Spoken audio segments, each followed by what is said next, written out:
Hello. So this is me, Ian. I took a shower. My beautiful hair is all nice and clean, and it's still greasy, but whatever. So, okay, I need to take this off because I need people to hear myself. Let's see. So, when I was a kid, I was diagnosed with ADHD. I learned that I I learned that my type of ADHD is type 3, which is both type 1 and 2 combined. Type 1 is hyperactivity, and type 2 is inattention. And type 3 is both of those combined. And that's what I have. I'm not going great. But, so, I was also diagnosed at a young age with pervasive developmental disorder not otherwise specified. It's it's no longer a diagnosis. It's under the autism spectrum disorder, but that's how I know I have autism. And but the fact is my mom and my doctor refused to believe me at all. Really, the ones that believe me are my friends, my helpers, and my friends and people like that believe me, including my psychologist. Oh, that's a completely different thing. But yeah, so what works for me is these headphones. These headphones, these are noise canceling headphones, and these work tremendously well for me because I don't like a lot of noise. And when I have a lot of noise, I get really stressed when there's a lot of noise. So these do help. So looks like I broke my headphone. Oopsie.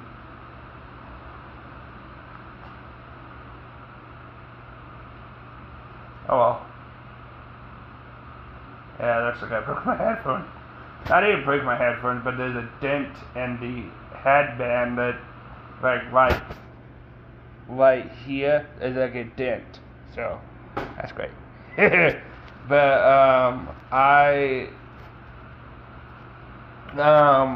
so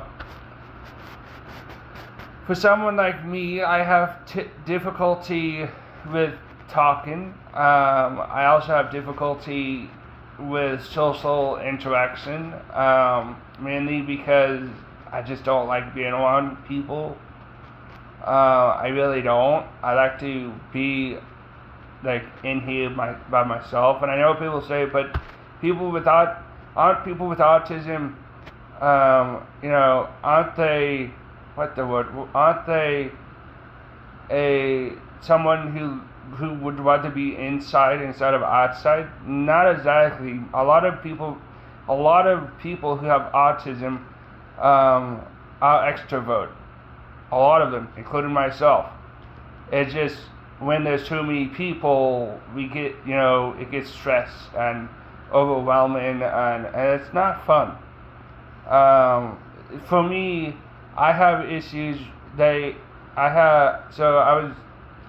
couple of weeks ago, I was going, maybe with me and my brother-in-law, and I think of a few kids. I don't know if it was the kids. I think we didn't bring my sister kids, but regardless, it was me, my brother-in-law, and we were going grocery shopping a little bit earlier than usual. I saw one of my friends' kids, and that's great. And I don't really want to talk about that because that's private matter, not internet matter, if that makes any sense. I just don't want to discuss about that. That's private stuff I don't want to talk about. So I saw my friend and of course her kids, and I'm like, hello, and for whatever reason, I just got stressed. I was starting to get overwhelmed, you know, doing this to the damn car because I was stressed, and I'm just like, eh. And I don't know why. I think it's because of the wrong time we were at Walmart. That or it could be the heat. One of those two. I know the last time I almost went through a meltdown was when it was just really, really stressful. It was not stressful, just really hot, and which caused me to have a meltdown. It's not fun. And sometimes these meltdowns can happen if I forget to take my meds. But I'm starting to notice they're happening. Even if I take my meds, they're starting to happen even more when I take my meds. You know, I was just like, great. What else? What else can go wrong? I'm joking, but seriously. And yes, I do see hallucinations. I have delusions. I have paranoia. I'll think that some of the things I'll think about is that my parents are out to get me, or stuff like that. Like people are trying to how do I explain it? I'm trying to explain it in a way that doesn't make me seem like I'm a crazy person. I'm not crazy. I'm not. Okay, I am a really nice dude who just have some mental issues, and that's about it. You know, but I see, like, I have so some of the paranoia that I have is like I'll think that people are out to get me. That's a common one. I'll think people are out to get me, and it happens like a lot sometimes. And I don't know why. It's just a natural thing that I do. I think it's more due to the fact that I didn't have a good childhood. I was bullied at a young age. And I'm not trying to have sympathy or trying to claim I'm the victim. I'm not a victim. I've been, as much as I was bullied, I also bullied my family. Okay, I wasn't nice. I'm not a victim. I'm sorry, but I'm not. I was a complete asshat, treating my family like shit. Excuse my language, but I treated my family badly because of my anger issues, and that's my fault. That is totally on me. That is not, yes, part of it is because of my anger issues, but the other part was because it was me who did it. I'm the one who was mad at them, regardless of the reason, and I lied constantly, and it was my fault. It really was. So I don't want anyone to think I'm the victim of being bullied. I wasn't. I was a victim of being bullied, yes, but I'm not the victim anymore. I treated my family like crap, okay? Though there's also the fact that I was trying to make everyone happy, but that's beside the point. The point is I treated them like crap. And I don't deserve to go, I'm the victim. Like I wasn't. Both me and my parents treated each other like crap. Okay? I treated my parents and my family like crap. They treated me like crap in return. And the rest is they're right, in my opinion. And me saying that's because I was bullied I'm sorry, but there's no excuse to that. There is absolutely no freaking excuse for that. That was all myself. Regardless if it's because I have mental issues or not. It's all myself. I'm the one who did it. Okay? Yes, I was bullied at a young age in elementary school. And I hated it. That's why I hated school for the longest time. And I still pretty hate school. But that's not gonna stop me from achieving my dream of being a game developer and a music artist, and also making my own movies. So, and being an author, which are all things I want to do because I love entertainment. I truly do. Entertainment is one of the coolest things imaginable. You know, some of the classic shows I watched were shows like Ghost in a Shell, Naruto, the original Star Wars, and the Star Wars Clone Wars. I watched. What else have I watched? I have watched like. Oh yeah, The Matrix. That's a classic one. The original Matrix trilogy. So yeah, I also watched that one.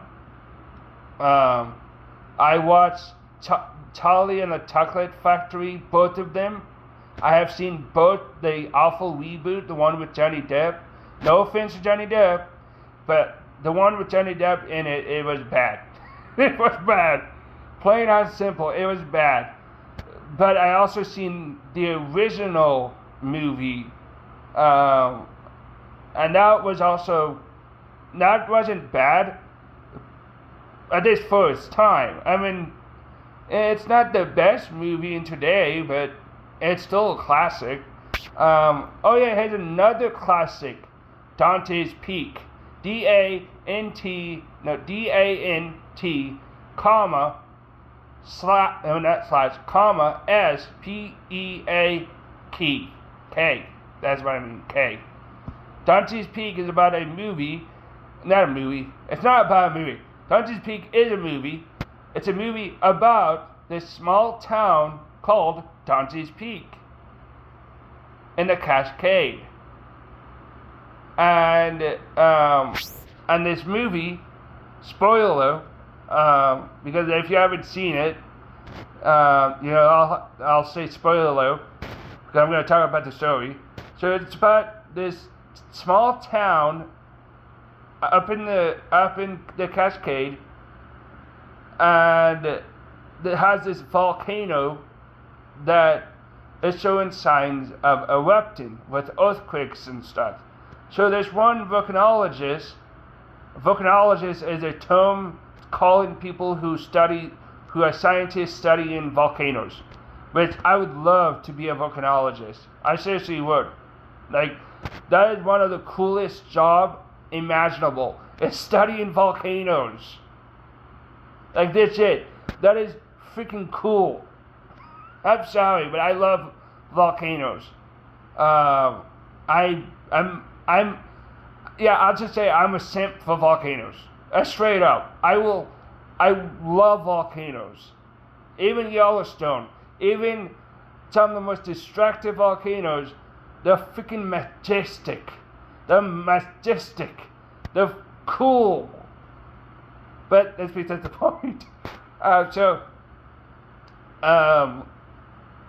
So the movie takes place in a small town called Dante's Peak, hence the name is Dante's Peak. This volcanologist comes to this town and eventually this volcanologist learned the name of the mayor. If you're wondering, the actor who plays the mayor is Tom Hamilton. So there's that. And she's one of the prettiest actress there is, in my opinion. But they also, if you're wondering, the actor who played the volcanologist is the same dude. It's the same actor who played in Mars Attack, which is hilarious. Mars Attack is the most hilarious horror comedy, alien invasion comedy ever.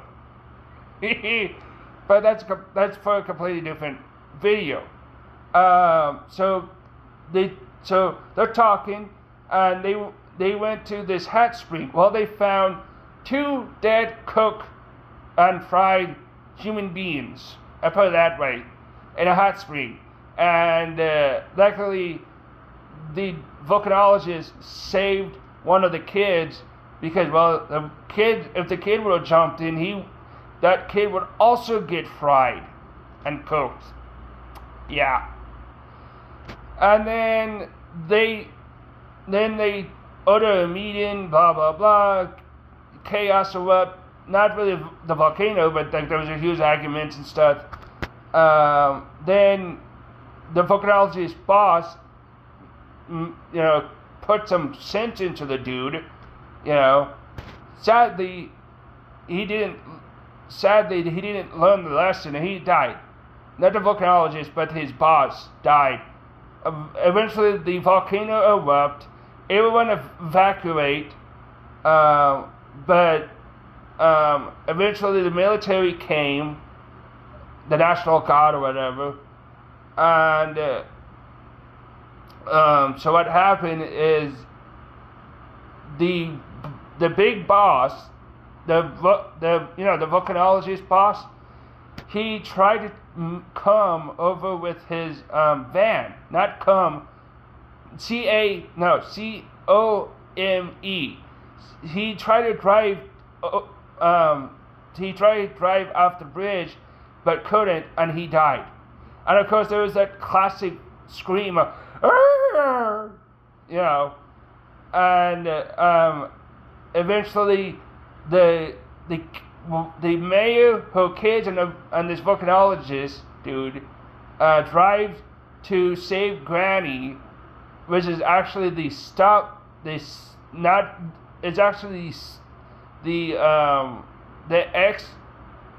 it's the wife ex-mom, not her mom, but her ex-husband mom. And eventually the lava hit the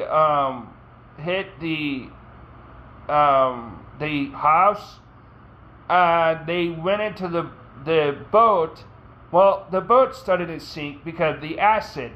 Eventually, the grandma did the dumbest thing, but also the amazing thing, in my opinion. She helped, knowing full well what she's doing is gonna in her life. She went into the acidic lake and took the boat and saved the kids and everyone else on the boat, and she died, which is the saddest thing. She died from her injuries, and also because the volcano erupted and caused a pyroclastic flow, and then, but before that, they leave Grandma alone to die, and to rest in peace, and they went into this, facility or whatever, took a truck, it's a utility truck, drove it, got a device to send its signal to know where they are to rescue, and eventually the pyroclastic cloud came down. I call it the cloud of doom because basically a pyroclastic cloud is essentially a cloud of heated up gas that can essentially cook someone alive. I put it that way. It will literally cook you alive. If you ever seen, the bodies in Dante's Peak, not Dante's Peak, wrong thing, Pompeii. You go to Pompeii, Italy, you'll see dead bodies. Not dead bodies, but you'll see molds of human beings who got cooked alive by Mount Vesuvius. That's what happened when you're in a pyroclastic flow. Because that's what it does. It will heat your body until you die. And in some instance, a pyroclastic flow can heat your body to the point that it will change the material which your brain is made out of, into obsidian. Though that's really that when that happens, that can be really rare for that to happen. So, going back to the movie, Dante's Peak, basically the volcanologist, the mayor, and her kids are driving away from the pyroclastic flow. The pyroclastic flow is catching up, and they run into the mines. The mines, not like the mine, the explosive, bombs that you practical. No, I mean a literal mining shaft. They went in, and the volcanologists had to take the device. Eventually, the truck, he got squished. He broke I think it was a femur on his elbow, which was one of the most disgusting things to see because it's disgusts me. But then he hit the switch by hitting it with either his hand or his feet, and then that let everyone else know, and they got rescued, and that was the end of the movie. See, I told you I can tell the entire movie of Dante's Peak. I am not joking. When I say spoilers, I'm not joking when I say that, because I could go on for days talking about all the movies I love. I can go on days and days and minutes and hours of talking about the entire movie of Dante's Peak. Dante's Peak is a classic of sci-fi. Okay, well, more like sci-fi natural disaster. And the reason why I say sci-fi is because there's no volcano where the movie takes place. So the movie takes place in a small town called Wallace. Just call it Wallace, and it's in Idaho. Legit, my home state. And if you're wondering where is Wallace, it is up north. Not near the border, but it's up north from Boise. And it's one of the, and I've never been to it, but it's a small mining town, and that is where the movie took place. Yeah. The reason I know this is because I have done research about it, a lot of research, because I was interested in Dante's Peak. Also, you want to know something funny? So I also done a lot of research about being a movie director and stuff like that, because I see movies and I'm like, that's freaking cool. Even though the movies are bad, it's still cool to see, And I read books and it's cool. Even though some of them may be bad, it's still cool that they can do that. And same with music, and the same with video games. I love entertainment, and I want to start my own company that will make entertainment, like books and video games and movies and music. I'm not joking. And the reason I want to do this is because what inspired me to do this is because of what George Lucas did with his company before he sold it to Disney. He had two companies essentially in one company. He had his music, not music. He did not have a music company. He actually had a movie company called Lucasfilm, and then he had a video game company called LucasArts. Yeah. And sadly, they're not the same anymore because George Lucas sold it. But hey, sometimes the best things will come to an end. That's true, as much as we don't want it. So, yeah, bye.